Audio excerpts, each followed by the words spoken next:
Luca छुपी बहुत हुई। नमस्कार, आपण पाहत आहात पुणे लाईव्ह न्यूज। पाहुयात आज दिवसभरातील ठळक घडामोडी।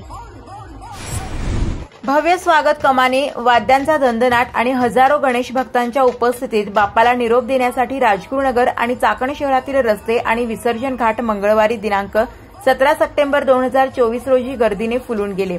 पालिका प्रशासनाच्या वतीने ठिकठिकाणी मूर्ती संकलन केंद्र उभारण्यात आली होती। हजारो गणेश भक्तांनी मूर्ती संकलन केंद्रावर मूर्ती दान केल्या। चाकण व राजगुरुनगर पालिकांच्या मूर्ती संकलन केंद्रावर सकाळपासून गर्दी झाली होती। सार्वजनिक गणेश मंडळांचे नेत्रदीपक देखावे, विविध प्रकारचे वाद्यवृंद, आकर्षक विद्युत रोषणाई आणि प्रचंड घुमलेला ढोल ताशांचा गजर यामुळे संपूर्ण वातावरणात चैतन्य पाहावयास मिळत होते। राजगुरुनगर, आळंदी आणि चाकण पोलिसांनी शहरांमध्ये कडेकोट पोलीस बंदोबस्त ठेवला होता। खेड तालुक्यातील विसर्जन मिरवणुकांचा जल्लोष याच बातमीपत्राच्या अखेरीस सविस्तर पाहूया।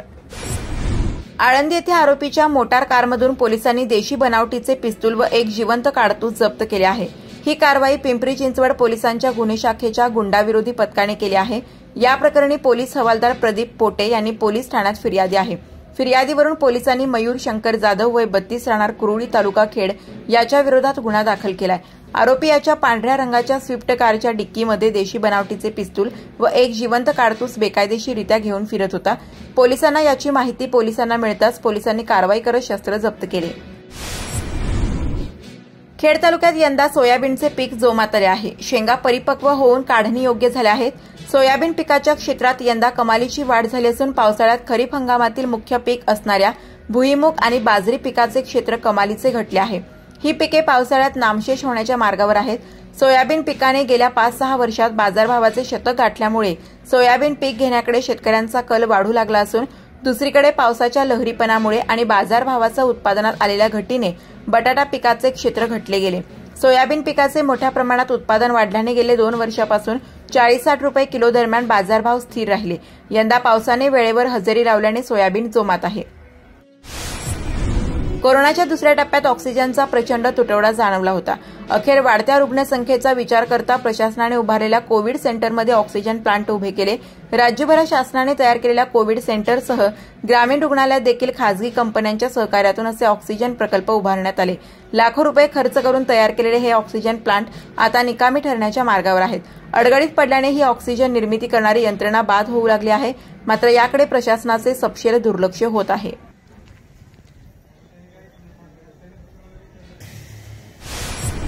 चाकणजवळील राक्षेवाडी येथे मागील काही दिवसांपासून रात्रीच्या वेळी ड्रोन फिरत आहेत। अखेर आज मंगळवारी 17 सप्टेंबर रोजी दुपारी ड्रोनद्वारे पाहणी करणाऱ्या तरुणांना स्थानिक नागरिकांनी रंगेहात पकडले। त्याच्याकडे 2 ड्रोन मिळून आले। त्यानंतर याबाबत चाकण पोलिसांना माहिती देऊन त्यांना ड्रोनसह पोलिसांच्या ताब्यात देण्यात आले। संबंधित तरुणांनी स्थानिकांना सांगितले की आम्ही शासनाकडे ख्रिश्चन समाजाच्या दफनभूमीसाठी जागेची मागणी केली असून त्याच जागेची पाहणी करण्यासाठी आलो आहोत। मात्र स्थानिक तरुणांनी यामागे वेगळेच काही गौडबंगाल असल्याचा संशय व्यक्त केला। स्थानिकांनी काय सांगितले पाहूयात। माझं नाव बाळू वाडेकर, मी रहिवासी राक्षवाडीचा आहे। मी थोडा लावणलो होतो, माझ्या बाच्याचं पोरगाला म्हणला नाना बाहेर आहे, तिथं आपल्या घराच्या पुढे ड्रोन फिरते। मी लगेच थोडं त्याचा फोटो वगैरे काढला। ते उन्हामुळे काय व्यवस्थित आला नाही। मग ते थोडं खाली आलं, ठाकर वस्तीकर रोड तिथं खाली आलं। त्याला म्हणलं गाडी काढा, 1 मिनिटात पकडू आपण त्यांना म्हणलं। तिथं गेलो तर ते 5 जण होते। त्यांना म्हणले कशी करता उडी, त्या खाली घ्या त्याला, नाही तर मी दगडीने मारणार म्हणलं, पोरांना हे करणार म्हणलं। आम्ही तर रात्रभर जागतोय आणि तुम्ही इथं दोन उडता का जग मारता म्हणलं। आमची पोरं थोडं सगळे घाबरल्यात आणि मग त्यांनी ते खाली उतरवलं। त्यावर आमचे गावकरी आले आणि मग त्यांनी गावकऱ्यांनी पोलिसाला बोलून पोलिसांची आता ताब्यात दिली। काय असेल ते पोलिस कारवाई करते। माझं नाव श्रीकांत मोहन जाधव, राहणार राक्षवाडी। काय आलं विशेष, गावातल्या लोकांचा मला फोन आला की संबंधित असं ड्रोन फिरते। त्या ठिकाणी आम्ही गेलो असता, आमच्या वाडीतले काही बाळासाहेब असतील या कार्यकर्त्यांनी त्या लोकांना पकडून ठेवलं होतं। त्यांच्याकडे चौकशी केल्या असता त्यांनी असं सांगितलं की आम्ही इथं दफनभूमीसाठी जागा पाहायला आलोय। पण गेले 4-5 दिवस झाले रात्रीचे राक्षवाडीत ड्रोन फिरतायत। पूर्ण लोकांमध्ये भीतीचं वातावरण आहे। यांची उडोउडीची उत्तरं पाहिली तर असं वाटतं की याच्याचा हेतूच वेगळा काहीतरी आहे। कारण यांना कुठल्याही प्रकारची परमिशन नाही ड्रोनची, कुणी त्यांना कुठेही जागा अलॉट झालेली नाही, तर त्याच्या अनलिगली पद्धतीने ड्रोन फिरवतात। त्यामुळे भीतीचं वातावरण झालं। त्यामुळे संपूर्ण वाडीने आज रोजी आम्ही चाकण पोलीस स्टेशनला आलो असून त्यांच्या संदर्भात तक्रार देणार आहे। तसंच शासनाला माझी एक विनंती आहे, तुम्ही कुठल्या प्रकारचा प्रकल्प आणता नाही, गावाला 100% विश्वासात घेतलं पाहिजे। कारण आजपर्यंत जे गायरान आहे काही 24-25 एकर, तिथं कुठल्याही प्रकारच्या वाडीने कुठल्याही प्रकारचं अतिक्रमण केलेलं नाही। बाकीच्या गावांमधील गायरानाच लोकांनी घरं बांधल्या, काहींनी जागा घेतल्या, तसं आमचंही शासनाला सहकार्य आहे। फक्त नगर परिषद जिल्हाधिकारी यांना विनंती आहे, जो कुठला तुम्ही निर्णय घेणार असेल त्याची कमीत कमी आमच्या गावकऱ्यांना कल्पना देऊन विश्वासात घेऊन यापुढे निर्णय करावा. अन्यथा गावचा प्रत्येक प्रकल्पाला, चालू असलेल्या प्रकल्पाला सुद्धा अत्यंत तीव्र पद्धतीने विरोध राहील. उडवतो तर ते काय म्हटले की आम्हाला अशी जागा अलाउड झाली. म्हणलं कुणी तुम्हाला जागा दिली? तर त्यांनी काही संबंधित पत्र दाखवले. अजून आमच्याकडे ती यायचीच माहिती, लेखी माहिती आल्यानंतर आम्ही त्याचा पाठपुरावा करू. ज्यांनी कुणी त्यांना संबंधितांनी शिफारसी केली असेल त्यांनाही आम्ही विचारू की बाबा तुम्हाला आमच्या राक्षवाडीचंच गायरंग का दिसते? तिथं जवळपास शाळा आहे, ऑलरेडी तिथं एका समाजाची दफनभूमी झाली, त्यालाही आमचा तीव्र विरोध होता. तरी तो विरोध डावलून त्यांनी स्मशानभूमी केलीत. आणि आता दुसऱ्या समाजाची ती जर दफनभूमी येणार असेल तर तिथं आजूबाजूला ज्या वस्ती राहतात त्या लोकांनी राहायचं कसं? म्हणजे आमच्या लोकांची चूक झाली की आम्ही गायरानात अजूनपर्यंत कुठलंही अतिक्रमण केलं नाही. अतिक्रमण केलं असतं तर ते आम्हाला आमच्या गावाच्या लोकांच्या नावावरती जागा झाली असती. शासनाला परत विनंती, कुठलाही प्रकल्प आणा पण प्रथम राक्षवाडीच्या ग्रामस्थांना विश्वासात घेऊन तुम्ही जी कारवाई करायची ती करा. दुपारी 3 वाजता आमचे राक्षवाडी गावातील ग्रामस्थ बाळासाहेब वाडेकर यांनी सदर्भ माहिती आम्हाला दिल्यानंतर म्हटलं की तिथं ड्रोन पकडलेला आहे. ड्रोनचा विषय आमच्या इथं गेले 8 दिवसापासून वारंवार रात्रीचा ड्रोन फिरत असल्यामुळे आमची पूर्ण सर्व ग्रामस्थ, माता भगिनी सर्व भयभीत झालेले आहे. ड्रोनचा विषय असा आहे की तो शासकीय असो नाही तर कुठला असो, पण सदर्भ त्याची कुठल्या गोष्टीची प्रकल्प होत असताना त्याची माहिती होणं गरजेचं आहे. पण कुठलीही नगर परिषदच्या माध्यमातून असं कुठलीही पूर्वकल्पना न देता आमच्या अचानक गावामध्ये ड्रोन फिरवल्यामुळे आमचे समस्त ग्रामस्थ सर्व भयभीत झालेले आहे. खेड तालुक्यातील वरुडे येथे आमदार दिलीप मोहिते यांच्या शुभ हस्ते विविध विकास कामांचे भूमिपूजन पार पाडण्यात आले. यावेळी स्थानिक नागरिक मोठ्या संख्येने उपस्थित होते. काळूस येथे खासदार डॉक्टर अमोल कोल्हे यांच्या पुढाकाराने महाआरोग्य शिबिर राबवण्यात आले. याचा अनेक गरजूंना लाभ झाला. संत सावतामाळी तरुण मंडळ, दावडमळा, चाकण या मंडळाने यंदा गणेशोत्सवाच्या निमित्ताने महिलांसाठी विविध उपक्रमांचे आयोजन केले होते.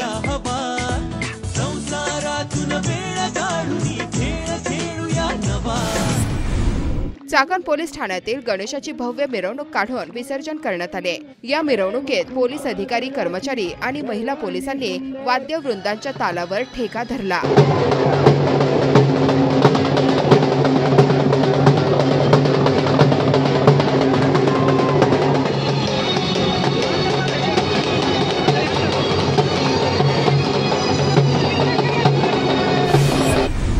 विद्याधाम कॉलनी गणेश मित्र मंडळ चाकण येथील सोसायटीतील सर्व महिला व युवती यांनी पारंपरिक वाद्य, ढोल, ताशाच्या गजरात लेझीम खेळत गणपती बाप्पाची विसर्जन मिरवणूक काढून गणरायाला निरोप दिला.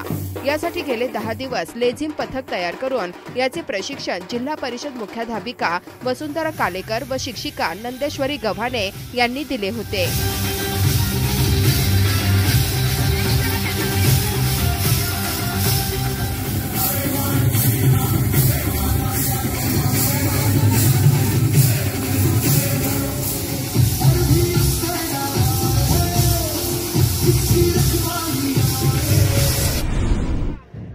भव्य स्वागत कमानी, वाद्यांचा दणदणाट आणि हजारो गणेश भक्तांच्या उपस्थितीत बाप्पाला निरोप देण्यासाठी राजगुरुनगर आणि चाकण शहरातील रस्ते आणि विसर्जन घाट मंगळवार दिनांक 17 सप्टेंबर रोजी गर्दीने फुलून गेले. नेत्र दीपक देखावे, विविध प्रकारचे वाद्यवृंद, आकर्षक विद्युत रोषणाई आणि प्रचंड घुमलेला ढोल ताशांचा गजर यामुळे संपूर्ण वातावरणात चैतन्य पाहावयास मिळत होते. राजगुरुनगर, आळंदी आणि चाकण पोलिसांनी शहरांमध्ये कडेकोट पोलीस बंदोबस्त ठेवला होता. चाकण व राजगुरुनगरमधील सार्वजनिक गणेशोत्सव मंडळांची विसर्जन मिरवणूक रात्री उशिरापर्यंत चालली. किरकोळ अपवाद वगळता मिरवणुका शांततेत पार पडल्या. आळंदी देवाची येथील पद्मावती सार्वजनिक गणेश मित्र मंडळाने गणपती विसर्जनाची मिरवणूक महाराष्ट्राची परंपरा जपत केली. शेकडो वारकऱ्यांच्या आणि टाळ मृदुंगाच्या गजरामध्ये गणपती बाप्पांचे विसर्जन करण्यात आले. खेड तालुक्यातील चाकण व राजगुरुनगर आणि आळंदी येथील पालिकांच्या मूर्ती संकलन केंद्रावर मोठी गर्दी झाल्याचे चित्र पाहावयास मिळाले. खेड तालुक्यातील विसर्जन मिरवणुकांवर थोडक्यात एक नजर टाकूयात.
सांभाळा, गर्दी खूप आहे.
लुका छुपी बहुत हुई साम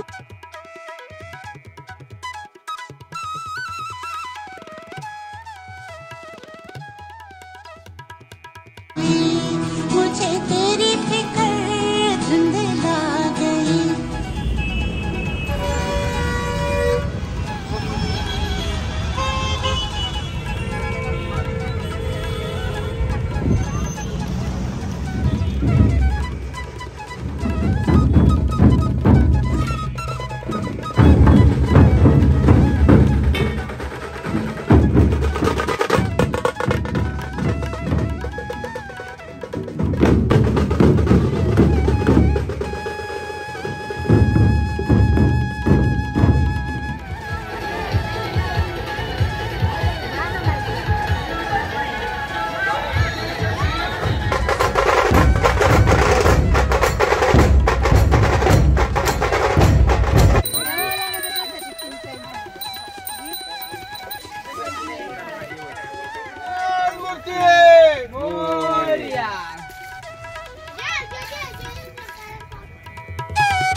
नमस्कार, आपण पाहत आहात पुणे लाईव्ह न्यूज.